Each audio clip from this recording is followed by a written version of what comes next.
En la oscuridad, cuando el viento susurra tu nombre y las sombras se mueven donde no deberían, ellas están ahí. Brujas que caminan entre nosotros, que observan desde los tejados y esperan el momento perfecto para acercarse. Bienvenido a este canal, donde los encuentros con brujas no son solo leyendas, son advertencias. Si te atreves a escuchar hasta el final, dale like y suscríbete. Hay cosas que suceden en la noche que la luz del día nunca podrá explicar. Cosas que se mueven en las sombras, que esperan el momento exacto cuando todos duermen, cuando la ciudad se queda en silencio y solo quedan despiertos aquellos que no tienen más remedio que estar ahí. Los hospitales son de esos lugares donde la noche se siente diferente, más pesada, como si las paredes guardaran secretos que nadie quiere escuchar. Y a veces, esos secretos encuentran la forma de salir. Esta historia sucedió en Durango, en un hospital de la ciudad que lleva años operando, atendiendo a cientos de personas cada día. Es un edificio viejo, de esos que han visto pasar generaciones enteras, con pasillos largos que hacen eco cuando caminas solo, con luces que parpadean de vez en cuando y con ese olor a desinfectante que nunca se va del todo. En la planta baja está el área de maternidad, donde nacen los bebés. Es un lugar que debería ser de alegría, de nuevas vidas comenzando. Pero lo que pasó ahí cambió todo. Gustavo trabajaba como guardia de seguridad en el turno de noche. Era un hombre sencillo, de unos 40 años, delgado, con el cabello comenzando a ponerse gris en las sienes. Llevaba casi 5 años en ese hospital, haciendo sus rondas, revisando que las puertas estuvieran cerradas, que no hubiera problemas. Conocía cada rincón del edificio, cada pasillo, cada escalera. Era un trabajo tranquilo la mayoría de las veces. Aburrido, incluso, hasta que comenzaron los ruidos. Entonces, todo empezó una noche de octubre. Gustavo estaba sentado en su pequeña oficina cerca de la entrada principal, viendo las cámaras de seguridad en las pantallas frente a él. Eran casi las 11 de la noche. El hospital estaba en silencio. Solo se escuchaba el zumbido del aire acondicionado y algún que otro paso de las enfermeras en los pisos de arriba. De pronto, escuchó algo extraño. Un sonido que venía del techo, justo encima de donde estaba. Pasos, o algo parecido a pasos. Se quedó quieto prestando atención. El sonido continuó. No eran pasos normales como los de una persona caminando. Era algo más pesado, pero al mismo tiempo irregular, como si alguien se arrastrara, como si caminara en 4 patas. Pensó que tal vez era un gato o algún animal que se había metido a la azotea. No sería la primera vez. El edificio era viejo y había huecos por todos lados, pero el sonido no paraba. Se movía lentamente de un lado a otro, siempre en la misma zona. Gustavo revisó las cámaras y se dio cuenta de que los pasos estaban justo encima del área de recién nacidos. Eso le pareció raro. Tomó su linterna y su radio, y decidió subir a revisar. La escalera que llevaba a la azotea estaba al final de un pasillo en el 3er piso. Era una zona poco usada, oscura, con cajas apiladas y equipo viejo que ya no servía. Gustavo subió despacio, alumbrando con la linterna. Cuando llegó a la puerta de metal que daba a la azotea, la empujó con cuidado. Estaba abierta. Eso también era extraño, porque él mismo la había cerrado con candado días atrás. Salió a la azotea. El viento soplaba frío esa noche, moviendo los cables y las antenas. Alumbró hacia todos lados, revisando entre los tanques de agua y las estructuras de metal. No había nada. Ni un gato, ni un pájaro, nada. El techo estaba vacío, pero el sonido que había escuchado era real. Estaba seguro. Bajó de nuevo a su oficina, pensando que tal vez se había imaginado cosas. Pero esa misma noche, 1 hora después, volvió a escucharlo. Los mismos pasos lentos, arrastrándose sobre el techo. Esta vez sonaban más fuertes, más claros. Y otra vez, estaban justo encima del área de recién nacidos. Los días siguientes, los ruidos continuaron. Siempre a la misma hora, entre las 11 de la noche y la 1 de la madrugada. Gustavo subió varias veces más a revisar, pero nunca encontró nada. Le comentó a sus compañeros del turno de día, pero ellos se reían, Decían que seguro eran ratas o que el edificio crujía por el frío. Nadie le creía, pero entonces las enfermeras del área de maternidad comenzaron a reportar algo extraño. Los bebés lloraban todos al mismo tiempo, cada noche, exactamente a las 12. No era normal. Los recién nacidos suelen llorar en momentos diferentes, cuando tienen hambre o necesitan que los cambien. Pero esto era distinto. Todos comenzaban a llorar al mismo instante, como si algo los asustara, y no era un llanto común. Era un llanto desesperado, de pánico. Una de las enfermeras, una mujer mayor llamada Socorro, le dijo a Gustavo que sentía que algo no estaba bien. Ella llevaba 30 años trabajando en ese hospital y nunca había visto algo así. Los bebés no lloraban por hambre, lloraban de miedo. Gustavo decidió revisar las cámaras con más cuidado. Pasó horas viendo las grabaciones de las noches anteriores, buscando algo, lo que fuera, y entonces lo vio. En una de las cámaras que apuntaba hacia la azotea, captó una sombra. Era difícil de distinguir porque la imagen era borrosa y la luz era poca, pero ahí estaba. Una silueta encorvada, moviéndose lentamente entre los tanques de agua. No era un animal, era demasiado grande. Parecía una persona, pero la forma en que se movía no era normal. Se arrastraba casi pegada al suelo con movimientos lentos y extraños. Le mostró el video a su supervisor, un hombre escéptico que siempre tenía una explicación lógica para todo. Pero al ver la grabación, su expresión cambió. No dijo nada, solo le indicó a Gustavo que siguiera vigilando y que reportara cualquier cosa inusual. Esa noche, Gustavo no pudo dormir pensando en lo que había visto.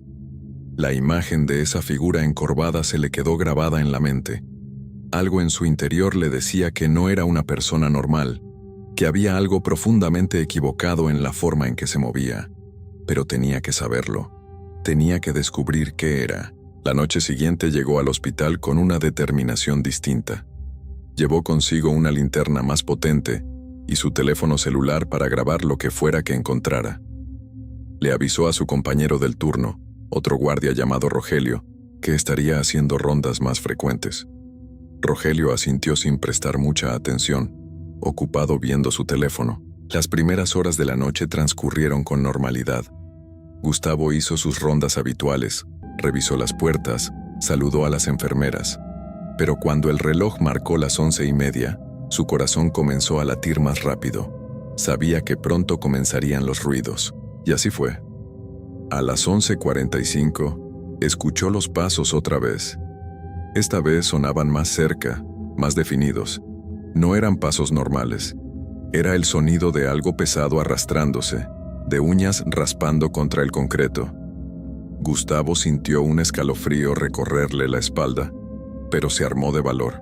Tomó su linterna y se dirigió hacia la escalera. Subió despacio, alumbrando cada escalón. El sonido en el techo continuaba, moviéndose lentamente. Cuando llegó a la puerta de la azotea, estaba entreabierta nuevamente. El viento soplaba con fuerza esa noche, trayendo consigo un aire helado que le caló hasta los huesos. Empujó la puerta y salió. La azotea estaba oscura. Las pocas luces que había no funcionaban bien. Parpadeaban de vez en cuando dejando todo en sombras. Gustavo alumbró hacia adelante, moviendo la linterna de un lado a otro. Al principio no vio nada, solo las siluetas de los tanques de agua, las antenas y los ductos de ventilación. Pero entonces escuchó algo, un sonido suave, como una respiración pesada. Giró la linterna hacia la derecha y su sangre se heló. Ahí, trepada en el borde de la azotea, cerca de donde terminaba el edificio, había una figura. Era delgada, demasiado delgada, con los brazos y las piernas largas y huesudas. Estaba agachada, apoyada en manos y pies como un animal. Su cabello largo y negro le cubría completamente el rostro, cayendo hacia adelante como una cortina oscura. Llevaba lo que parecía ser un vestido viejo y sucio, desgarrado en varios lugares. Gustavo se quedó paralizado. No podía moverse, no podía hablar. Solo podía mirar a esa cosa que estaba ahí, inmóvil, como si no se hubiera dado cuenta de su presencia. El viento movía su cabello. pero ella no se movía. Permanecía en esa posición antinatural, agachada en el borde, como si estuviera esperando algo. Entonces, lentamente, la figura comenzó a girar la cabeza. No giró su cuerpo, solo la cabeza, moviéndola de una forma que ningún ser humano debería poder hacerlo. Giró y giró hasta que quedó mirando directamente hacia Gustavo. El cabello se apartó ligeramente de su rostro y él pudo ver sus ojos. Eran ojos que no parecían humanos. Reflejaban la luz de la linterna como los de un gato o un perro en la oscuridad, brillando con un color amarillento y enfermizo. No parpadeaba. Solo lo miraba fijamente, con una intensidad que le atravesaba el alma. Gustavo sintió que sus piernas comenzaban a temblar. Quiso gritar, quiso correr, pero su cuerpo no respondía. La figura comenzó a moverse. Se incorporó lentamente sin dejar de mirarlo, y Gustavo pudo ver que era más alta de lo que había pensado. Sus extremidades eran largas y desproporcionadas, y se movía con una agilidad escalofriante. De repente, sin previo aviso, la criatura se lanzó hacia un lado con una velocidad imposible. Se movió tan rápido que Gustavo apenas pudo seguirla con la mirada. Desapareció detrás de los tanques de agua en un instante. Eso fue suficiente para que Gustavo reaccionara. Dio media vuelta y corrió hacia la puerta, bajando las escaleras tan rápido como pudo. Su corazón latía con tanta fuerza que sentía que se le iba a salir del pecho. No podía pensar con claridad, solo sabía que tenía que alejarse de ahí. Pero entonces un pensamiento cruzó su mente. Los bebés. El área de recién nacidos estaba justo debajo de donde había visto a esa cosa. Corrió por los pasillos hasta llegar a la planta baja. Cuando llegó al área de maternidad, todo estaba en silencio. Un silencio perturbador. Normalmente se escuchaba algún llanto, algún sonido de los bebés moviéndose en sus cunas. Pero ahora no había nada. Solo silencio. Entró al cuarto donde estaban las cunas. Las luces estaban encendidas, todo parecía estar en orden. Las pequeñas camas estaban alineadas, con sus sábanas blancas y limpias. Se acercó revisando una por una. Los bebés estaban ahí, dormidos, tranquilos. Respiró aliviado por un momento. Tal vez había sido solo su imaginación trabajando en su contra después del susto, pero entonces notó algo. Una de las cunas, la que estaba al final junto a la ventana, estaba vacía. Las sábanas estaban revueltas, como si alguien hubiera tomado algo de ahí apresuradamente. Gustavo sintió que el aire se le escapaba de los pulmones. Corrió hacia el escritorio de las enfermeras. La enfermera de turno, una mujer joven llamada Patricia, estaba revisando unos papeles.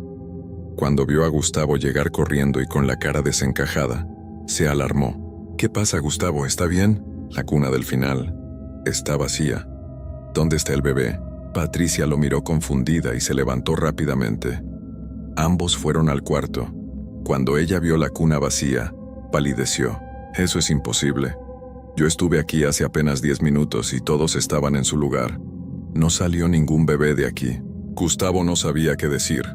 Pidió revisar las cámaras de seguridad inmediatamente. Fueron a la oficina de vigilancia donde Rogelio seguía sentado, ahora más despierto al ver la urgencia en sus rostros. Pusieron la grabación de los últimos 30 minutos. Al principio todo parecía normal. Las cámaras mostraban el pasillo vacío, las enfermeras haciendo sus rondas, todo tranquilo. Pero entonces, en la cámara que apuntaba hacia la ventana externa del área de maternidad, vieron algo que les heló la sangre. Una figura oscura comenzó a descender por la pared exterior del edificio. No usaba cuerdas ni nada.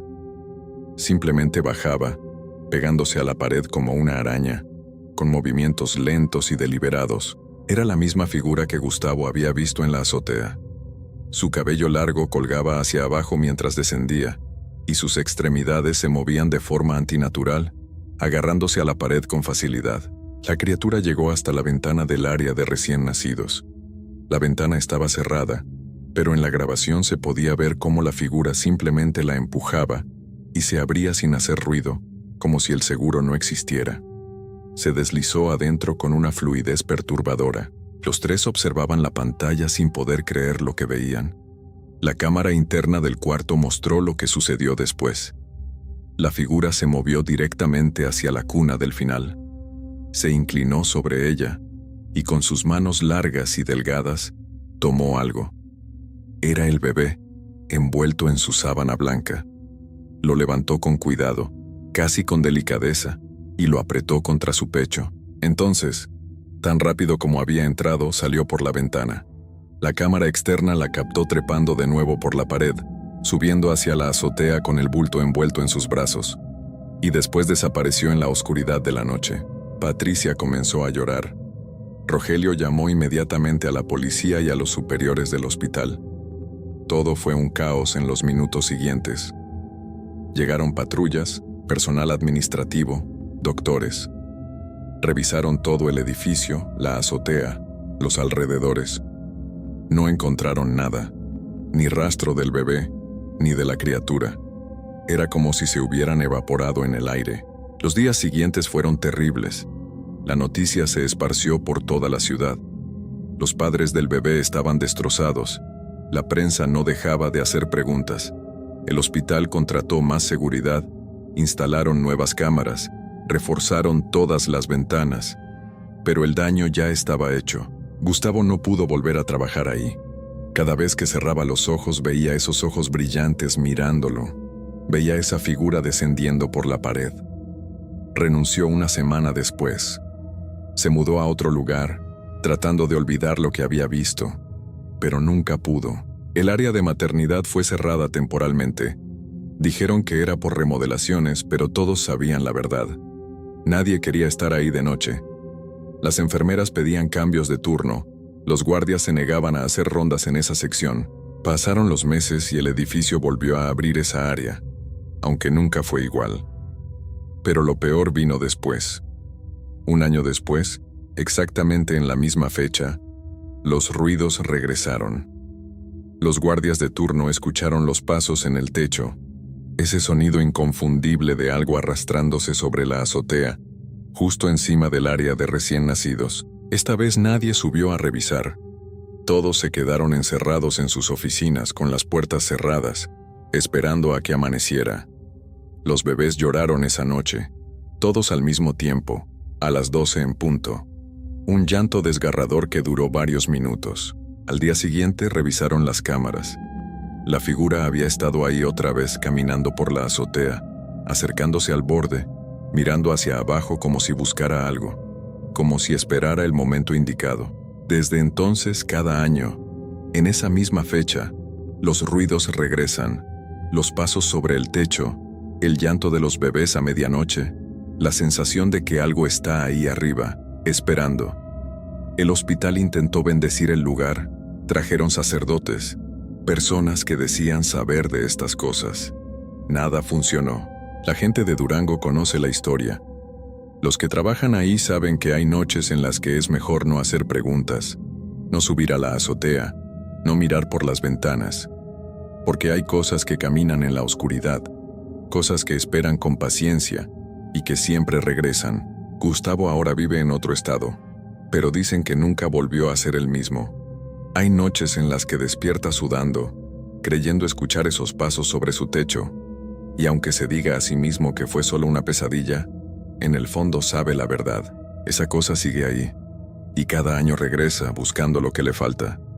Los pasos continúan noche tras noche, esperando el momento perfecto, y nadie sabe cuándo volverá a bajar por esa pared, porque algunas cosas nunca se van, solo esperan en la oscuridad.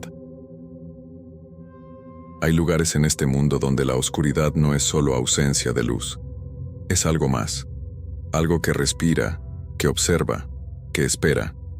Los que han vivido toda su vida en el campo lo saben. Saben que hay cosas que no se explican con la razón, cosas que se heredan en forma de advertencias de boca en boca, de abuelos a nietos. Y saben también que ignorar esas advertencias puede cambiar a una persona para siempre. Esta es la historia de Víctor, un joven de 23 años oriundo de un pequeño pueblo en el norte de Veracruz. No era un hombre supersticioso. Creía en lo que podía ver y tocar. Había crecido escuchando historias de aparecidos y nahuales, pero siempre las tomó como cuentos para asustar niños. Necesitaba trabajo, Y cuando le ofrecieron el puesto de guardia nocturno en un rancho aislado, no lo pensó dos veces. El pago era bueno, mejor que cualquier cosa que hubiera encontrado en el pueblo. El único requisito era sencillo: cuidar el ganado durante la noche, hacer rondas cada 2 horas y reportar cualquier cosa extraña. Fácil, pensó. El rancho quedaba a casi 2 horas del pueblo más cercano, metido entre cerros cubiertos de monte espeso. El camino de terracería serpenteaba entre mezquites y huizaches hasta perderse en la inmensidad del campo. La señal del teléfono era casi inexistente. Solo en ciertos puntos, si levantabas el brazo bien alto, conseguías una rayita temblorosa. El lugar era silencioso, de ese silencio profundo que solo existe lejos de la civilización, el tipo de silencio que te hace escuchar tu propia respiración. La primera noche fue tranquila. Víctor subió a la torre de vigilancia, una estructura de madera y metal de unos 6 metros de altura que daba vista a todo el rancho. Desde ahí podía ver los corrales, las cercas que dividían los potreros, y más allá, el monte oscuro que rodeaba la propiedad como un muro viviente. Llevaba una linterna potente, un radio que apenas funcionaba y un termo de café que el capataz le había dejado. Don Refugio, el capataz, era un hombre mayor de pocas palabras y mirada cansada. Le había dado instrucciones precisas: hacer rondas, revisar las cercas, asegurarse de que ningún animal anduviera suelto, y nada más. Víctor pasó esas primeras horas leyendo en su celular lo poco que había descargado antes de llegar, porque ahí no había internet. El aire nocturno era fresco, casi frío. Los grillos cantaban sin parar y de vez en cuando se escuchaba el mugido lejano de alguna vaca. Todo normal, todo en orden. La segunda noche fue igual, y la tercera también. Pero la cuarta noche algo cambió. Era cerca de la 1 de la mañana cuando Víctor, sentado en su silla plegable en lo alto de la torre, vio algo extraño a lo lejos. Una luz pequeña pero clara, como de una fogata, brillando en medio del monte. Estaba lejos, quizá a 1 kilómetro o más, pero se veía perfectamente contra la oscuridad absoluta del campo. Víctor se puso de pie y entrecerró los ojos. No había casas por ahí. No había caminos. Solo monte cerrado y colinas. Se quedó observando durante varios minutos. La luz no se movía, no parpadeaba, simplemente ardía, constante, como si alguien hubiera encendido una hoguera en medio de la nada. Pensó en reportarlo, pero el radio apenas servía y no quería despertar a Don Refugio por una luz que probablemente era de algún cazador o leñador perdido. Decidió anotarlo en su libreta y seguir con su ronda. La noche siguiente, a la misma hora, la luz volvió a aparecer, exactamente en el mismo lugar. Víctor la observó durante casi media hora. No había movimiento alrededor, no había sombras, solo la luz, firme y solitaria en la distancia. Esta vez sí bajó de la torre y caminó hasta la casa del capataz. Tocó la puerta con cuidado. Don Refugio salió en camiseta y pantalón, con cara de sueño interrumpido. Víctor le explicó lo de la fogata. El viejo frunció el ceño, miró hacia el monte aunque desde ahí no se veía nada, y luego clavó sus ojos en los de Víctor con una seriedad que no había mostrado antes. «No te acerques al monte de noche», dijo con voz baja pero firme. «Ignora cualquier luz que veas. Haz tu trabajo y ya. No preguntes». Víctor intentó insistir, pero Don Refugio levantó una mano. «Hay cosas que no se explican, muchacho. Aquí han pasado cosas. Gente que se mete donde no debe. Gente que no regresa igual. O que no regresa. Tú haz tu chamba y no busques problemas». Y cerró la puerta. Víctor regresó a la torre con un nudo en el estómago. Las palabras del capataz no lo asustaron, pero sí lo inquietaron. ¿Qué clase de cosas? ¿Por qué tanta advertencia por una simple fogata? Esa misma noche, mientras hacía su ronda de las 3 de la mañana, Víctor sintió algo diferente en el aire. Una tensión, como si el silencio se hubiera vuelto más denso. Los grillos habían dejado de cantar. Los animales en los corrales estaban quietos, demasiado quietos. Caminó por el perímetro de las cercas con la linterna en mano, alumbrando entre los postes de madera. Todo parecía en orden. pero no podía sacudirse esa sensación de que algo andaba mal. Fue entonces cuando lo escuchó, un susurro, suave, casi imperceptible, pero ahí estaba. Venía desde el monte, desde la dirección donde aparecía la fogata. Víctor se detuvo en seco. Aguzó el oído. El susurro continuó, pero no lograba entender las palabras. Parecía una voz rasposa, como de alguien que llevara años sin hablar. Y luego claramente escuchó su nombre. Víctor. El corazón le dio un vuelco. Apuntó la linterna hacia los árboles, pero el haz de luz solo alcanzaba unos metros antes de perderse en la espesura. No había nadie. Nada se movía. Pero el susurro seguía ahí, repitiendo su nombre una y otra vez, como un eco que venía de todas partes y de ninguna. Se obligó a respirar hondo. Debe ser el viento, pensó, o algún animal. Pero sabía que no era ni lo uno ni lo otro. Regresó a la torre casi corriendo, subió los escalones de metal de 2 en 2 y se quedó ahí arriba el resto de la noche, con la linterna encendida y el radio en la mano, aunque no servía de nada. No, la fogata no apareció esa noche, pero los susurros sí. Al día siguiente, Víctor apenas durmió. Cada vez que cerraba los ojos, escuchaba esa voz rasposa pronunciando su nombre. Pensó en renunciar, en largarse de ahí, pero necesitaba el dinero. Y una parte de él, una parte tonta y curiosa, quería entender qué estaba pasando.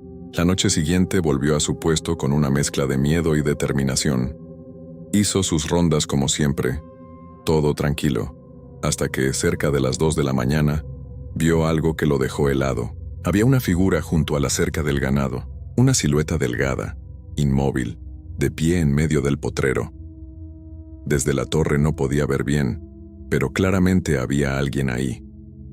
Víctor bajó con la linterna en alto y caminó despacio hacia la figura. Su respiración se aceleraba con cada paso. Cuando estuvo a unos 30 metros, enfocó la luz directamente hacia ella. No había nadie. La figura había desaparecido, como si nunca hubiera estado ahí. Pero cuando Víctor iluminó el ganado, todas las vacas estaban despiertas, de pie, mirando fijamente hacia el mismo punto donde había visto la silueta. Sus ojos reflejaban la luz de la linterna como monedas brillantes en la oscuridad.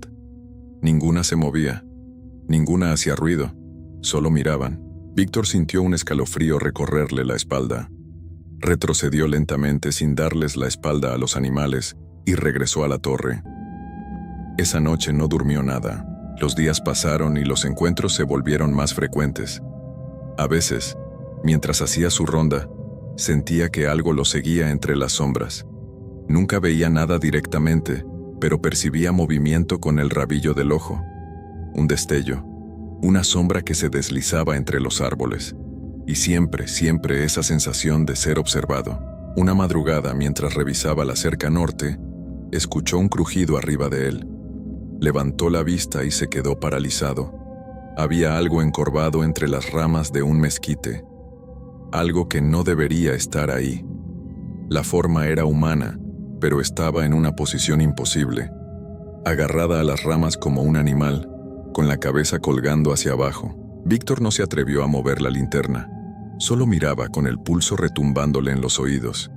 Entonces la figura se movió, sin hacer ruido, sin esfuerzo, saltó desde las ramas y cayó al suelo con una suavidad antinatural. Era una mujer, delgada, vestida con ropas oscuras y raídas. Su cabello largo y enredado le cubría completamente el rostro. No caminaba, se deslizaba. Sus pies apenas tocaban el suelo mientras avanzaba lentamente hacia él. Víctor quiso correr, gritar, hacer algo, pero su cuerpo no respondía. Estaba clavado en el sitio, incapaz de moverse.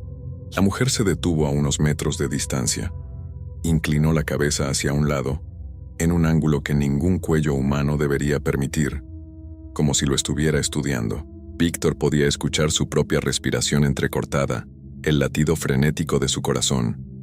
Pero ella no emitía sonido alguno, no respiraba, no parpadeaba, solo lo observaba desde detrás de esa cortina de cabello negro. Pasaron segundos que parecieron horas. Entonces, Sin decir palabra, sin hacer gesto alguno, la mujer giró lentamente y se internó en el monte. Se movía entre los árboles como humo, sin apartar ramas, sin pisar hojas. Simplemente se desvaneció en la oscuridad. Víctor se desplomó de rodillas, temblando. Le tomó varios minutos recuperar el control de su cuerpo. Cuando finalmente logró ponerse de pie, regresó a la torre y no bajó hasta que salió el sol.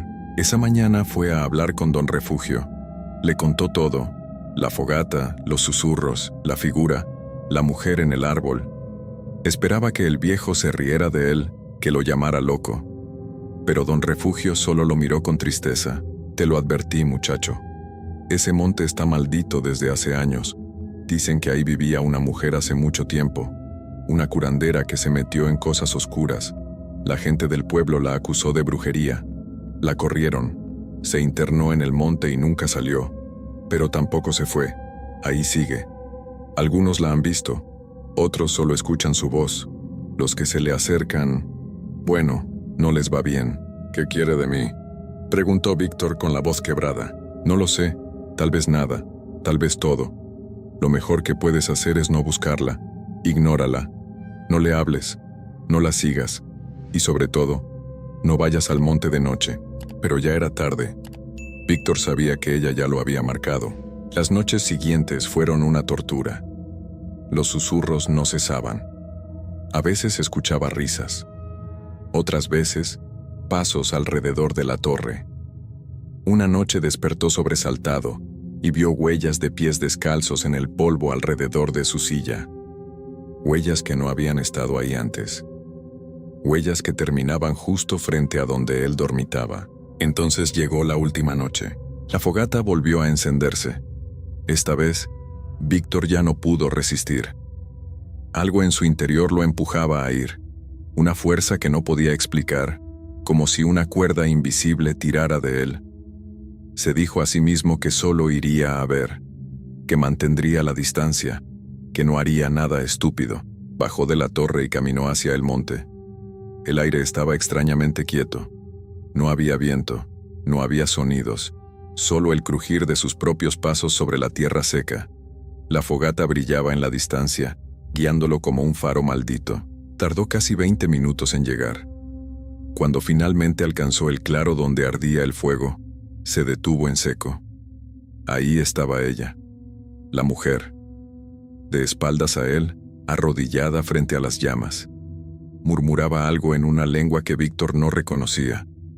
Palabras ásperas, guturales, que sonaban más a conjuros que a cualquier idioma humano. Víctor se quedó paralizado en el borde del claro. Quería huir, pero sus piernas no respondían. La mujer dejó de murmurar. Lentamente, sin prisa, giró la cabeza hacia él.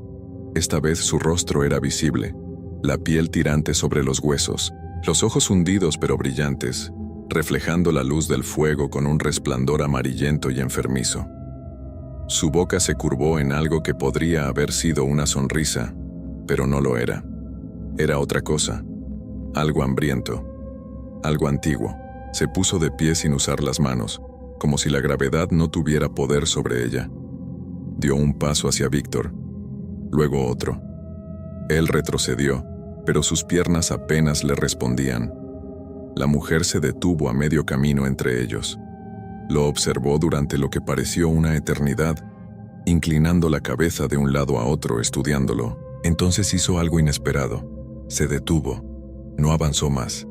Simplemente lo miró como si estuviera tomando una decisión, como si estuviera eligiendo. Levantó una mano huesuda y sopló suavemente en dirección a la fogata. Las llamas se apagaron al instante. Todo quedó sumido en una oscuridad absoluta y sofocante. Víctor no podía ver nada. No podía escuchar nada. Solo sentía el peso de esa presencia frente a él. Invisible, pero innegable. Con manos temblorosas encendió su linterna. El haz de luz iluminó el claro vacío. No había nadie. La mujer había desaparecido. Solo quedaban las cenizas aún tibias formando un círculo perfecto en el suelo. No había huellas alrededor, ninguna señal de que alguien hubiera estado ahí. Víctor corrió.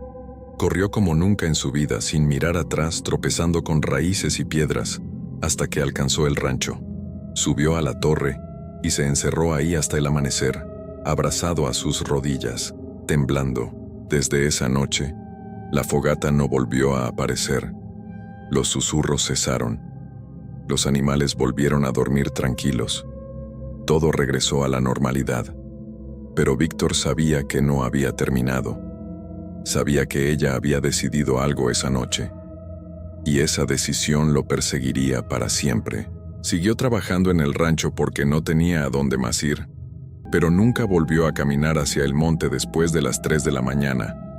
Nunca volvió a mirar demasiado tiempo hacia la oscuridad.